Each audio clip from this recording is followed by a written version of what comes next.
CCTV साम टीव्हीवर समोर आलेला आहे। हल्ल्यानंतर पर्यटक पळतानाचा व्हिडिओ आहे।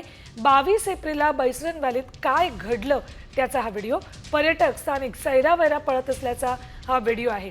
साम टीव्हीवर हा व्हिडिओ तुम्ही बघत आहात। पहलगाम हल्ल्याच्या वेळेचा सीसीटीव्ही फुटेज स्क्रीनवर दिसतंय। अपडेट्स घेऊयात आमचे प्रतिनिधी शिवाजी शिंदे यांच्याकडून। शिवाजी, साम टीव्हीवर आपण पहलगाम हल्ल्याच्या वेळेचे सीसीटीव्ही फुटेज दाखवतोय।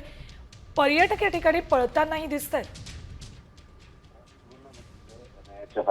महत्वाचं सीसीटीव्ही फुटेज लागलेलं आहे आणि तपासामध्ये या सीसीटीव्ही फुटेजमुळे आणखी वेग येणार आहे।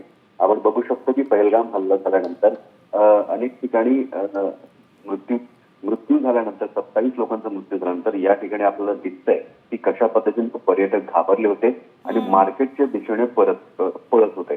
पण एक महत्वाची गोष्ट अशी आहे की या प्रकरणातले जे दहशतवादी आहेत ते जंगलात पळून गेले। त्यांचा अजूनही ठाव ठिकाणा लागलेला नाही, परंतु हे जे सीसीटीव्ही फुटेज आहे ते येणाऱ्याच्या हाती लागले आणि त्याच्यामुळे तपास यंत्रणेमध्ये तपासात वेग येणार आहे। सुवर्णा, ठीक आहे, धन्यवाद शिवाजी संपूर्ण माहितीसाठी।